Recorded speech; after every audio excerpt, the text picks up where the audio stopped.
Okay. Can you all see the agenda okay? It's small. Okay. It's small. My eyesight ain't like it used to be either.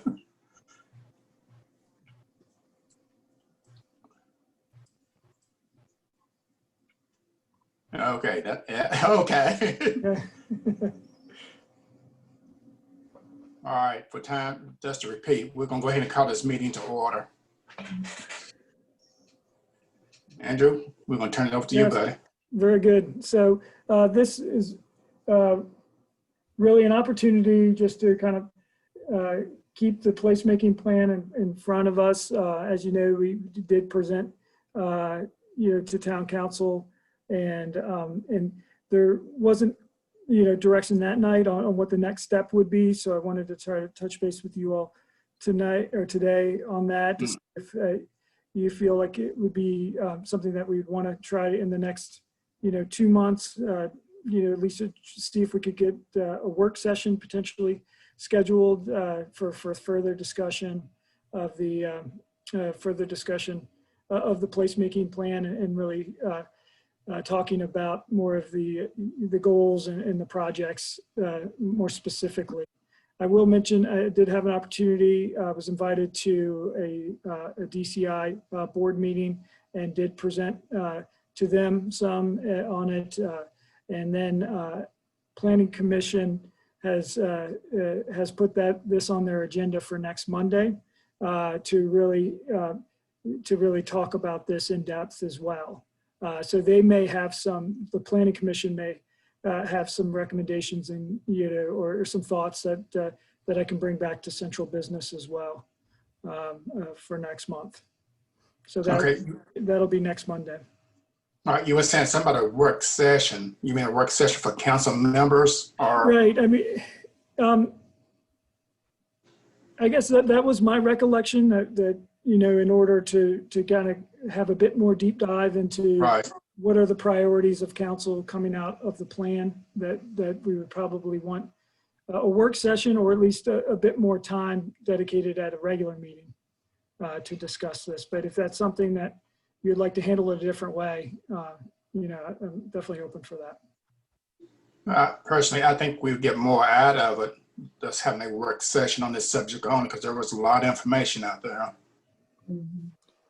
And who else could also input information, such as DCI, because they are so integrated downtown. Yeah. And even, I mean, if it's something that, I know there are, some Cambria business owners that I've talked to briefly, and I think people are becoming more open, or we can organize a Zoom meeting, but there may be it may be beneficial for council as well, as we talk to business owners from Cambria, from Midtown, and then continue to talk to citizens, business owners around town, as well as downtown business owners and residents. Okay. Mm-hmm. Sounds good to me, Marissa. I agree. I think a work session is a great idea. Yeah. I believe we have a work session scheduled, at this point for September, October timeframe. Certainly that's something that, can be brought up and, for discussion. If that's okay. Because chances are there's probably other items that we could add to the work session as well. Mm-hmm. Okay. Sounds good.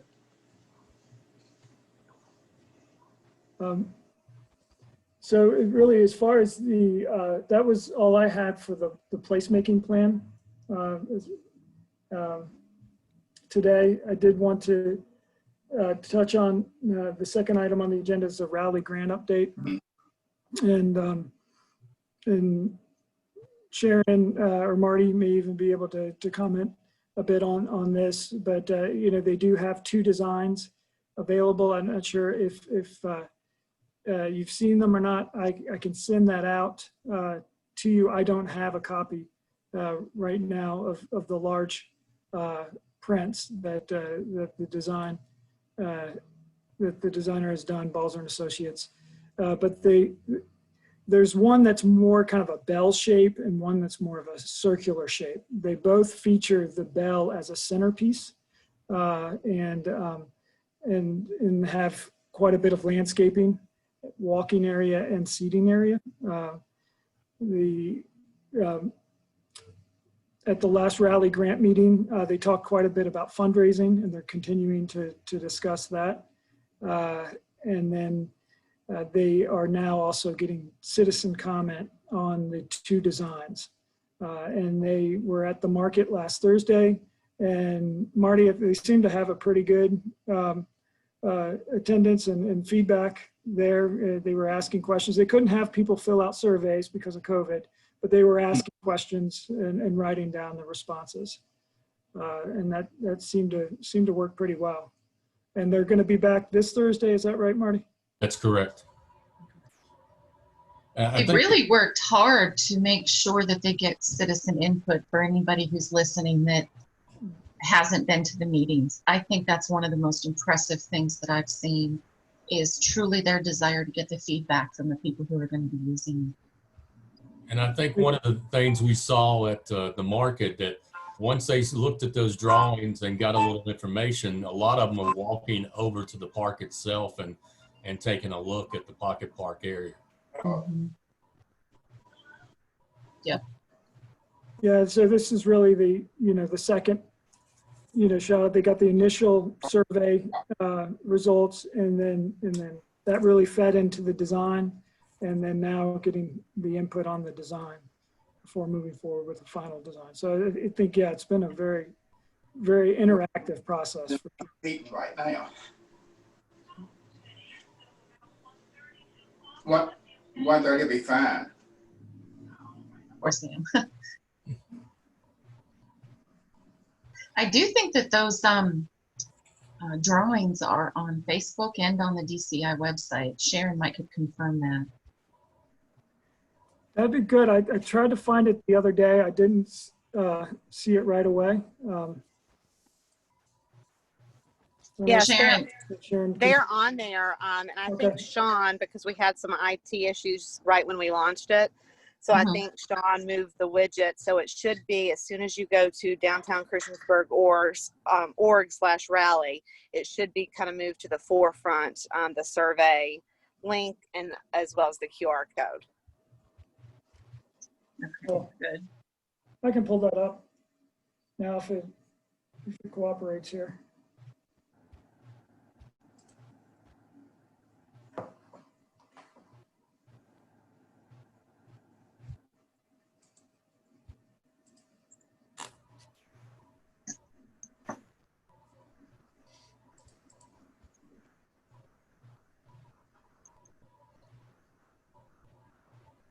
Okay, so you see the Take Our Survey? Yeah. Yeah. So if you click on that, and there's, it kind of leads you through at the very bottom. If you keep, reading through and right clicking, it should go ahead and take you to the two different options.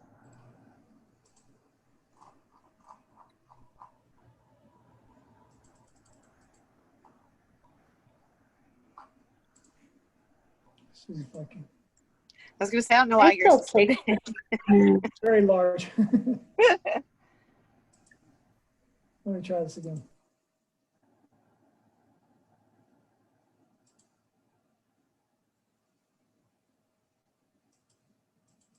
They are pretty large on that page. Yeah, it's coming out pretty large. Okay.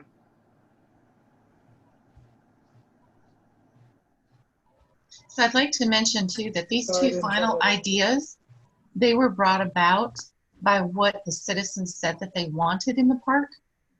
And it was a plethora of all kinds of choices. So when you see things, it's what people have requested. So if you're wondering, why isn't this in there?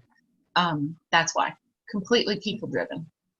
And the first picture, I think, was not one of the designs, but it was an elevation drawing to kind of show from the street view what it could look like.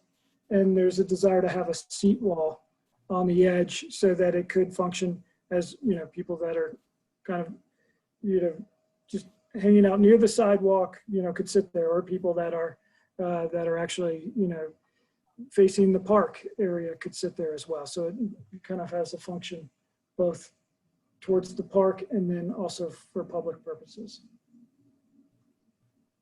So this is design one. This is the more kind of bell shape, if you will, and you can kind of see this would be the entrance here, and then it kind of come around both ways, and then you can make your way to the back. To get to the bell, you kind of have to go to the back and around in that way. But it has a lot of landscaping and seating. Both have seating, and certainly that's something that that could be changed as well. This has outdoor seating out front as well. Let's see, I'll go to the next design.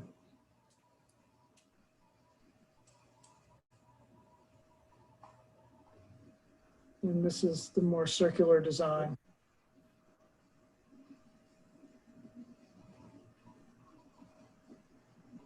I like the labyrinth look.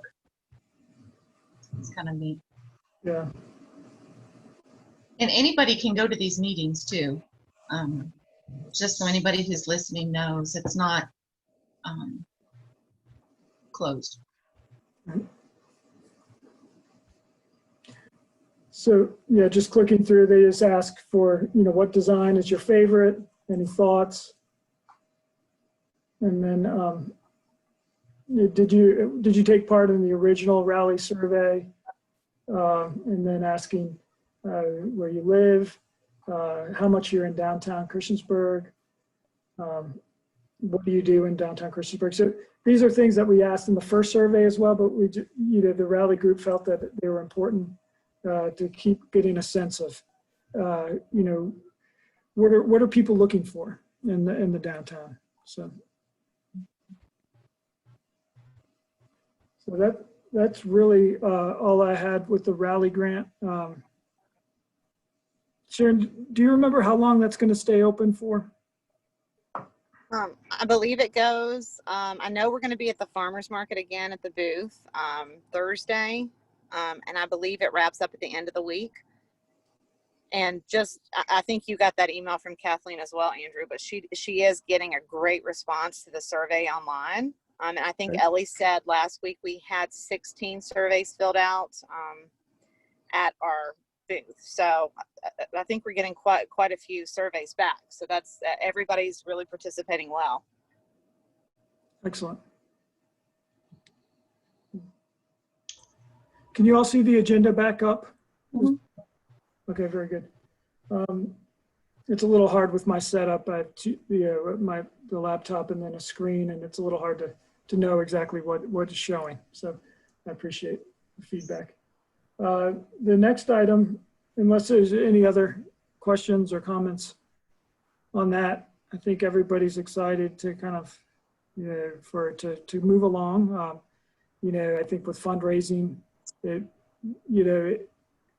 whether, some things may be able to be started this fall, other things may need to wait till the spring, but they're kind of gauging all that as they move forward. That's one reason for the push on the survey too, is to make sure that Balzer can get the ball rolling on final plans and we can actually make some progress. Okay. All right, so our next item will be item C. Marty, I think, Marty could handle that. Well, you guys asked me to do a couple follow-ups on, last meeting, we sort of talked about the insurance requirement for vendors. I spoke to most of the vendors that we have this year, and then I've talked to a couple that had been for the last couple years, but didn't come back this year. Out of the ones that I talked with, I only had 2 say that they did not come back or did not attend because of the insurance. So I want to do 2 things for you that we can look at before the end of the year. Is I'm going to try to put together what other farmers markets in Southwest Virginia and in the Roanoke Valley does when it comes to the insurance. And I've also talked with at least 2 of the insurance companies in the area that do provide the insurance, so a lot of them can get. most of the farmers, they're like, well, they should have that insurance anyway, but some of them do not, if they're smaller type setup. But it's very inexpensive. And the ones that, you know, of course, Virginia Farm Bureau and Burton, which is just around the corner from the farmer's market, said it averages anywhere from $8 to $12 a month. And I think the key in that is a lot of the farmers and vendors don't know that because they haven't asked about it. So I plan to put some information together from some of those insurance companies that you know, if one of the vendors says, well, I don't have insurance, then I can turn around and say, well, here's some information on it. And I think that'll help. So we can still look at that and examine it before the end of the year, going into next year. It won't affect us as much this year. I know that most of my vendors have it.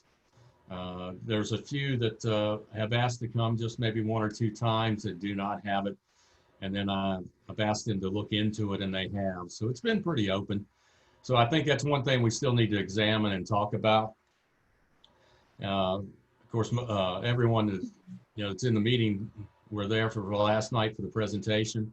If you've got any follow-up questions, I'd be glad to answer those and, you know, look at what we're doing and what we're going forward with. In a meeting Monday, I was told that the Farmers Market Association of Virginia does expect some restrictions will still be in place, probably going into next year. They don't know what that will be, but they said to anticipate it. And we've got a meeting next week for all the markets to go over some of the things they've done and how they've faced these restrictions. Hey, Marty, I do have a couple of questions. Can you hear me, Marty? Yeah, go ahead, Sam. All right. I didn't bring this up last night because I didn't think it was the place to do it. I have noticed we're having more, it appears to be more craft people downtown versus produce. Is there a problem with getting produce people to come back or what? Well, taking a look at the other markets, a lot of them are doing 2 markets a week. A lot of the ones we've contacted either can't do it during the week or they don't have enough staff to do more than 1 market. I think that will continue to grow. We currently have what you would consider 3 produce regulars. One of them doesn't have a lot of produce on a regular basis, but we do have anywhere from 4 to 6 that have been there off and on that are not, you know, there on a regular basis. But you know, we'll see that pick up in September. We'll have pumpkin vendors and more melon vendors, and a couple have already contacted us with gourds. But we've tried to limit the arts and crafts to less than 4, and I think we've done a good job on that. You know, we're constantly getting arts and crafts people contacting us on a regular basis. But like I said last night, I think the biggest change and the biggest benefit for us has been the meat producers. At one time we had as many as 4 on a regular basis, and now we have 3 meat producers. So I think that helps too. All right. Well, like I say, it was just my concern, you know, because I try to come down every Thursday. It just seemed like we just don't have the produce. And I thought when we first set the farmers market up, that's what we were dealing with. That's what we wanted to do, and not so much craft. Not against crafts people, I understand that. But you have some, you know, it's just to me, there's just a lot of crafts going on. And of course, if that's what's bringing people down, that's fine. But I would just like to see us get back to what I would thought was the produce. I mean, that was, to me, that was why we was doing the farmer's market. Well, that's one thing we've strived for. And, you know, the problem has been in the past, you know, things were down and we had at least 6 produce vendors that didn't come back this year for one reason or another. But at least one of those has already contacted me and is hoping that they'll be there this week. That's another farm out of Floyd. And one good thing is our vendors that are coming are talking it up to other vendors, and I think that'll help. Okay, the ones that did not come back, did they give an idea of why other than insurance? No, they weren't. The ones that really didn't come back weren't because of the insurance. They felt like it just wasn't economical for them, or they didn't have the staff. And okay. And it wasn't anything against the Thursday market either. It was just, you know, they felt like it wasn't benefiting them at one time or another. But I think we are starting to see some interest in, the weather played havoc with us this past month. We had as many as 3 tomato vendors coming, but all their tomatoes either got blight or ruined because of the rain. Yeah. Mhm. Okay.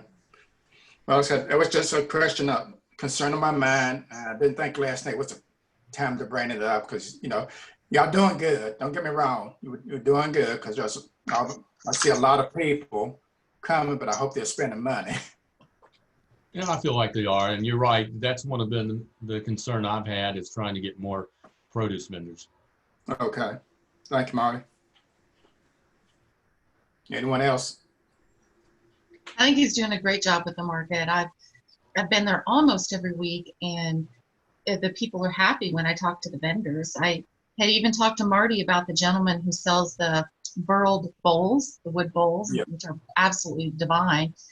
And I was concerned because the prices were pretty expensive, and he's averaging about 2 bowls a week. So that's considerable, really, for a crafter of that nature. So I was happy to hear that, and the people who are wanting to come back, and they really appreciate the communication that Marty has given them and the options and the themes. I think it's adding. So I just want to say good job, Marty. I've got nothing but great feedback from vendors. Thank you. Okay. And once again, I'm not knocking what you're doing, Marty, because I say it is a lot of people. So don't take it as me knocking you, okay? Well, no, I understand that. And that's one of the concerns because, like Brad and me both said last night, I even have a higher bar set than what we've got. Right. And I'm trying to strive towards that with 8 markets still to go. Okay. Thanks, Marty. Hey, Marty, can I ask you a question? Will you guys allow me to ask him a question about if we can do and plan to do like a drive-through Halloween event? I know partner with the Parks and Rec. Is that something that maybe we can put in place Well, downtown? I would refer to that. I could address that. Yeah, Andrew, if you could.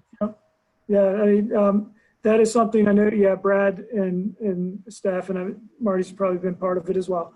Because it's going to be quite an event, but they are looking at doing a drive-through Halloween event. It would most likely be at the rec center, and the logistics is what the planning is going to take because you're just getting as many cars as we probably will get through the rec center and in a safe and timely fashion is going to be Right.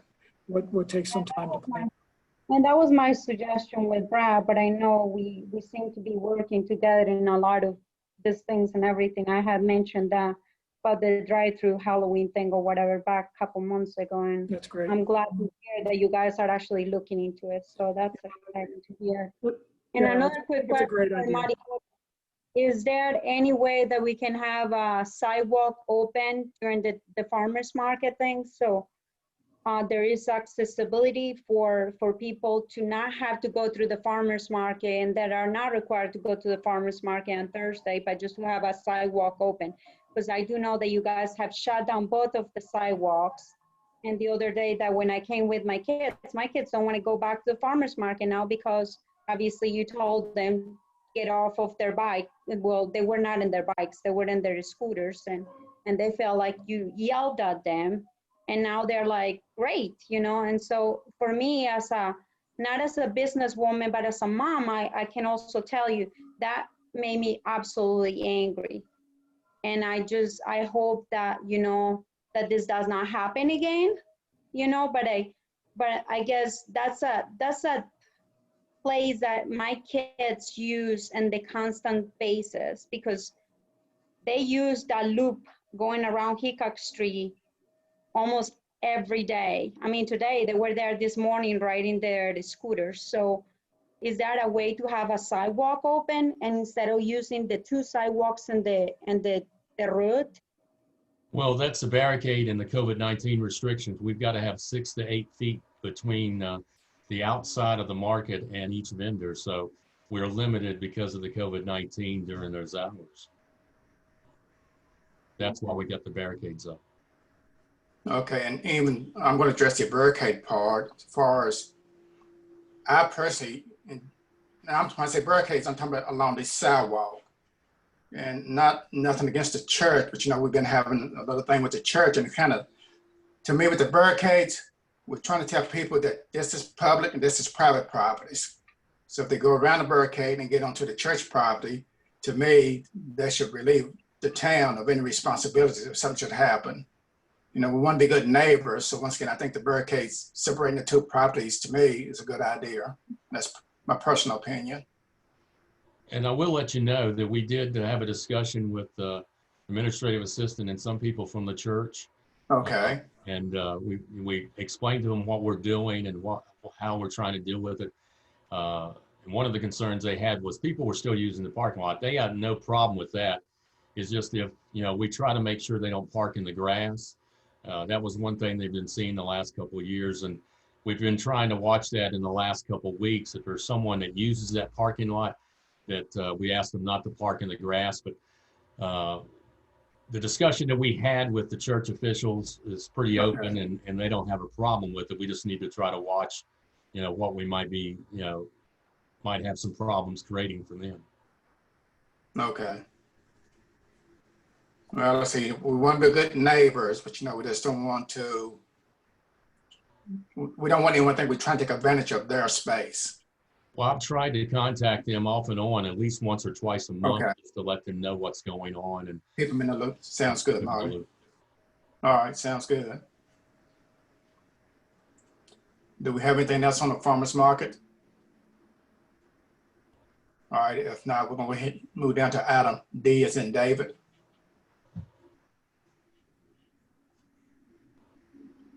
Excellent.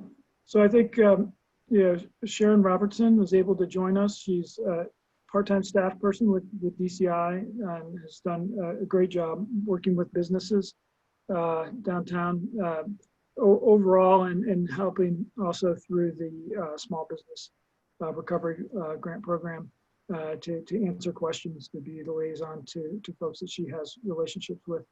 And so I did want to just, this is the first time Sharon's been to one of our meetings, and so I wanted to welcome her and just kind of let Sharon, if you'd like to introduce yourself, that'd be wonderful.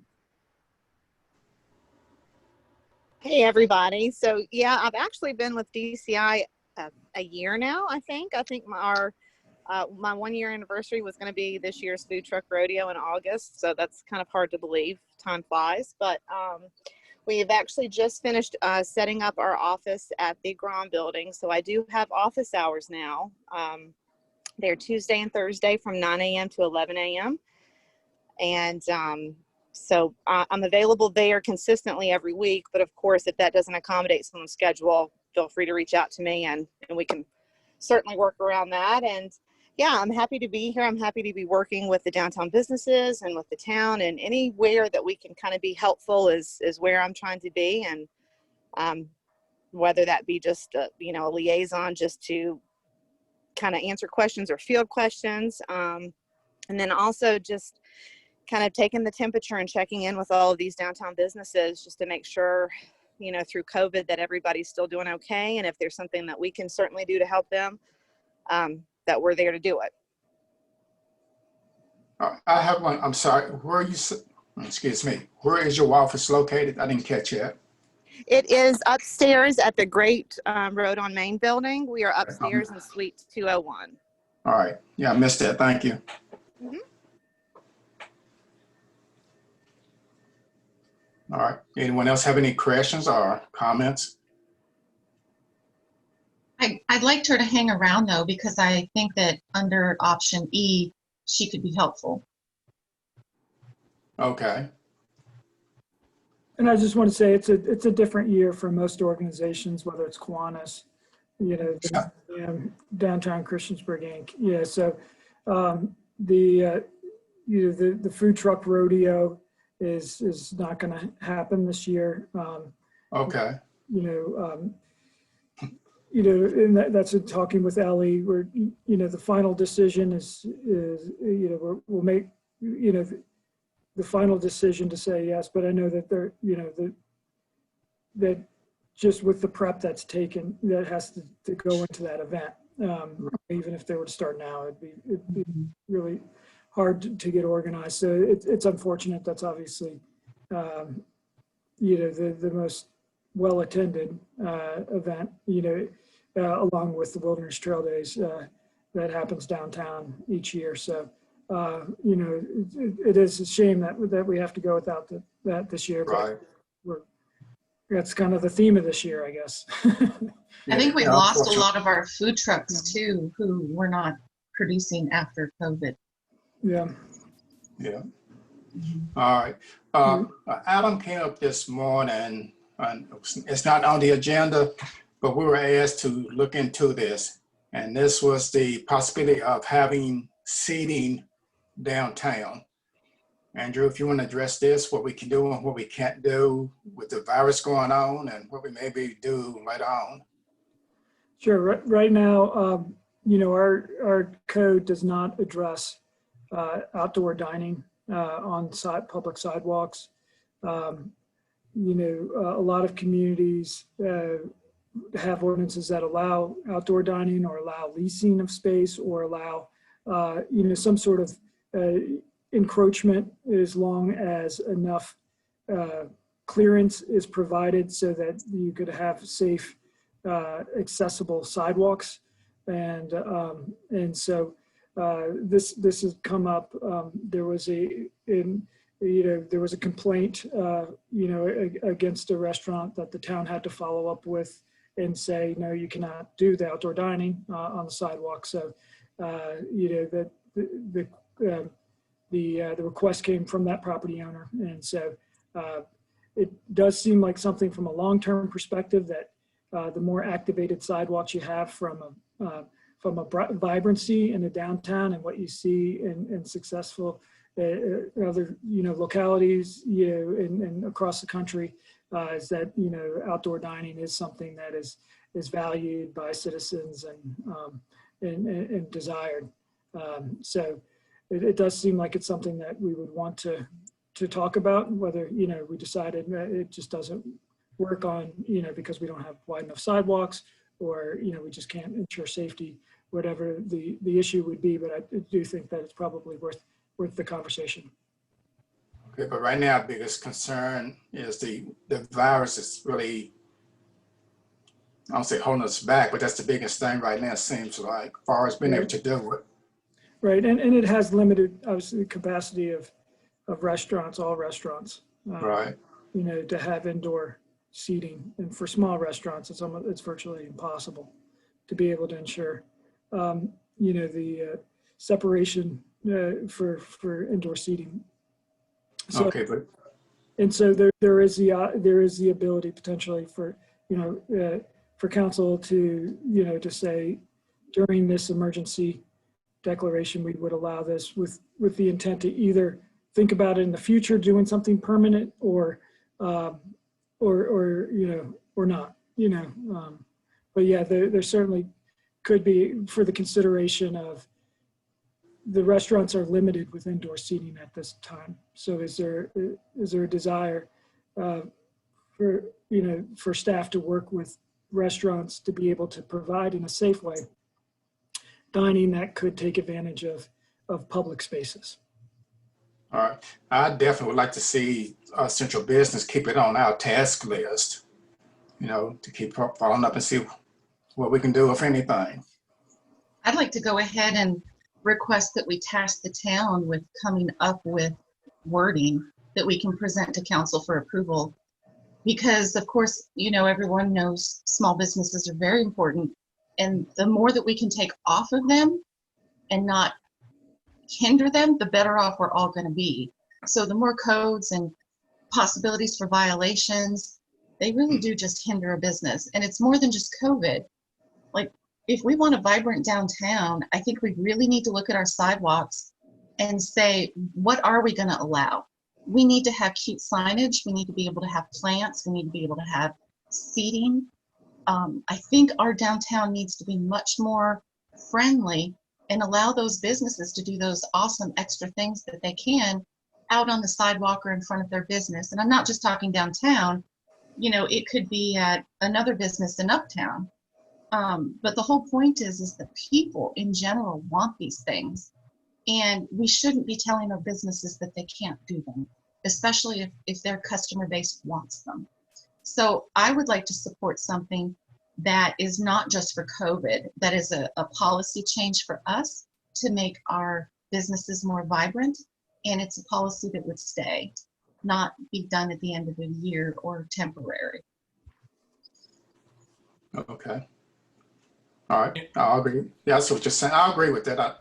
And once again, I wasn't trying to say it's just for this COVID thing going on, but you know, you do go around some other towns and they are allowing people to sit on the sidewalks. And even though some businesses that have the space, you go by, well, and you see people sitting outside.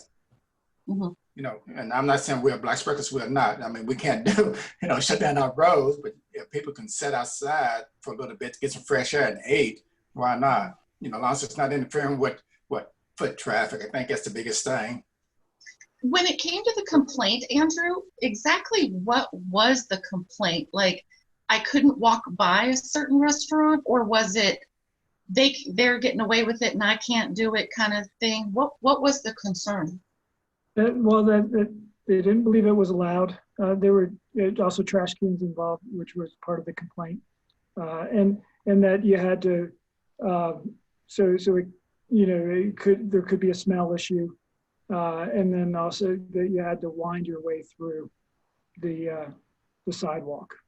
You know, that you had to kind of weave through. And so that was a concern, and you know, it is a concern if there's not adequate passage. You know, from I do think you can pass by there just fine, though. Seems like there's a little bit of maybe a personal connection or something. All right, Andrew, you have anything else? That was kind of the nature of the complaint. Okay. Okay. Another thing would, anything else, Marissa? I'm sorry. No, not on that topic.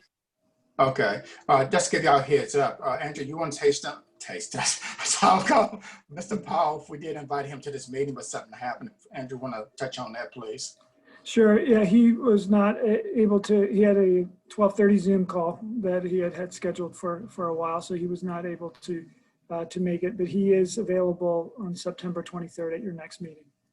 Okay. It's tentatively on his calendar now, and that Right. would talk about the downtown clock, and to have him in on the conversation. Right. Okay. Sam, how do you feel about having Andrew and them work something up quickly so businesses can get remedy and this one business can get back to normal, to have it presented to council at next meeting, which would be 2 weeks?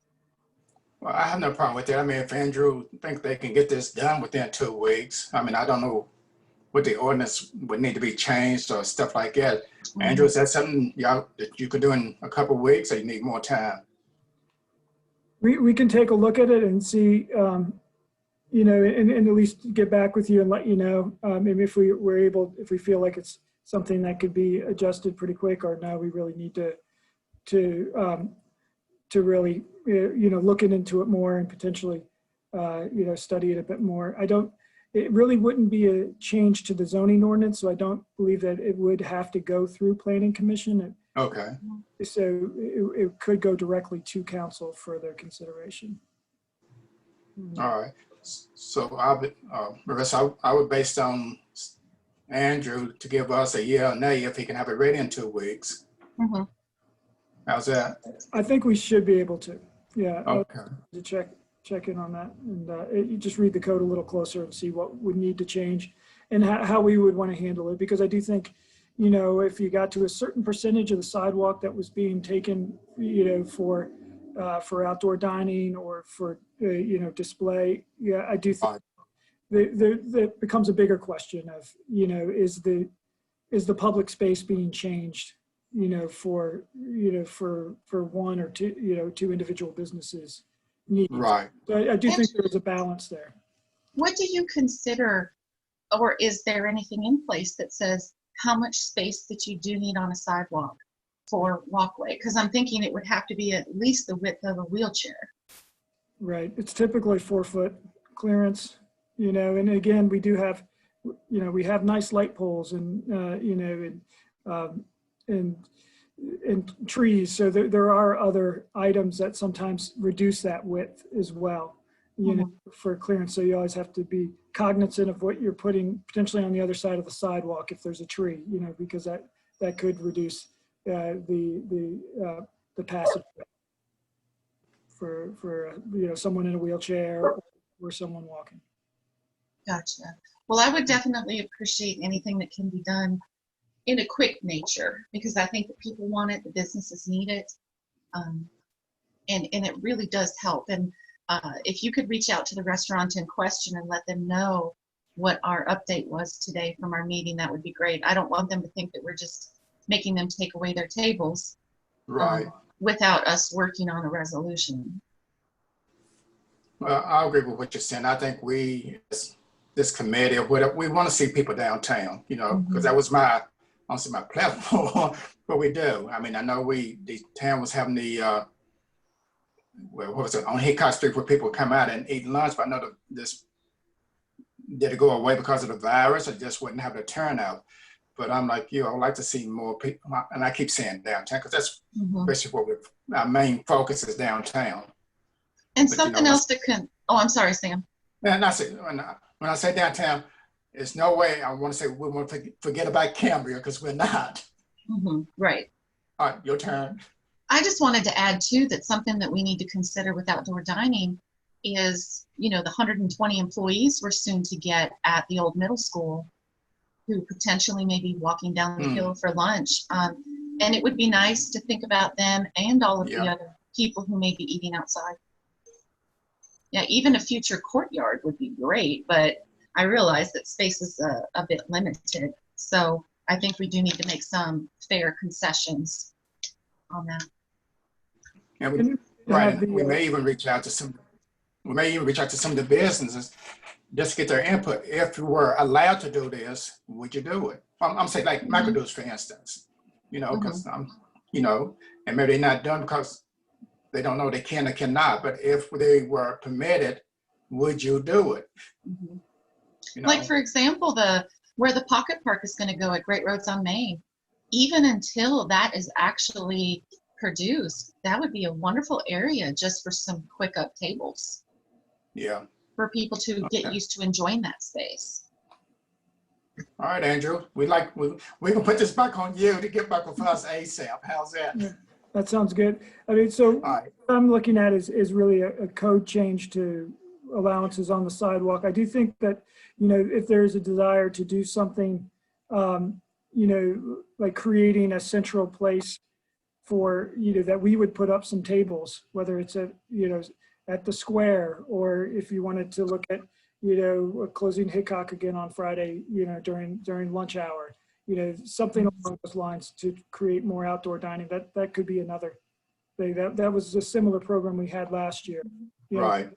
Was closed. Not saying that, but you could look at it from a temporary basis, or we could look for a green space like at the, working with Great Road on Main, or at the county office building, in front of the sheriff's office, potentially working with the sheriff, where the Eagle is, space there, you could put up, several tables just to try to get more people, whether they bring a lunch or whether they, we want them to buy from businesses in town, right?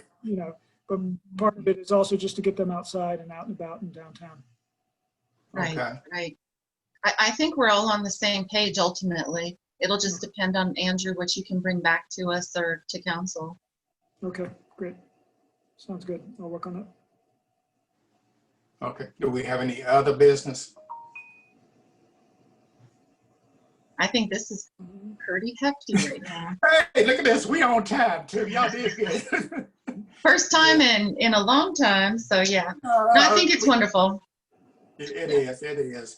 But once again, Andrew, it's just when you get back with that information to council, that'd be a great thing. Because like Marissa said, and I agree, we don't want the businesses feel that we're trying to shut them down. We just want to make sure they're in compliance and see what we as a town can do to help them. And also, many ahead. of our codes are complaint based. So even though somebody may be out of code for some reason, if it's not bothering anybody, nobody, nothing's addressed until somebody complains. So now that there has been a complaint, I feel like fixing it on the codes will be a great solution. Okay. Is there anything else further for this committee? If not, this meeting's adjourned. Y'all did good. Thank you, Sam. All right, see y'all later. See ya.